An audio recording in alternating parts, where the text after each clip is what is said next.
Our goal with Company of Heroes 3 is to deliver a campaign experience that is more player-driven and more replayable than ever before. We want our missions to adapt to how you play, and we want them to feel different based on the choices you've made throughout your campaign.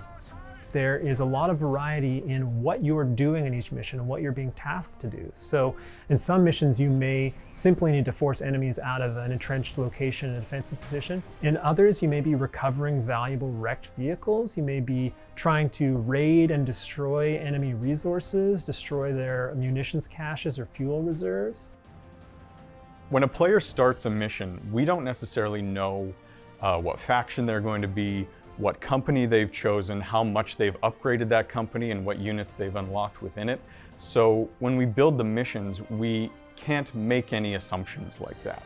We have to build our engagements and build our missions in a way that it challenges the player no matter what they bring, and that it can be completable by the player no matter what they bring. The goal of companies was to give the player a vehicle for investment and that let them approach RTS content in different ways, depending on who they entered the mission with.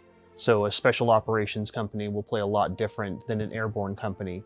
And then within the scope of what an airborne company is, depending on how the player chose to invest in that company and what skills and abilities they had unlocked, they could approach the problems of gameplay very differently. One of the major objectives we had with Code 3 AI is to make it more organic and emergent than previously done in Code 2. We set about creating a bunch of tools that give AI guidance to complete objectives and less scripted tools to directly instruct the AI to do certain objectives. We'll say a zone is labeled a defend zone or a hold zone, and the AI understands to bring units into those zones and then complete the objective. When it comes to the authenticity in the mission, the player could come into a battle traditionally fought by the Americans as the British, or into one fought by the British as the Americans. And so it's, in some ways, there is going to be a bit of an ahistorical nature to the way that the player plays this. They can play it completely accurately, or they can kind of write their own history a little bit.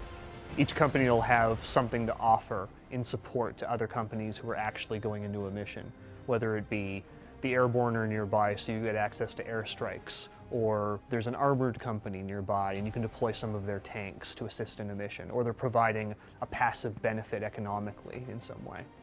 We've got missions that are focused around a single squad of engineers who has to recover and recrew a damaged tank and escape from behind enemy lines.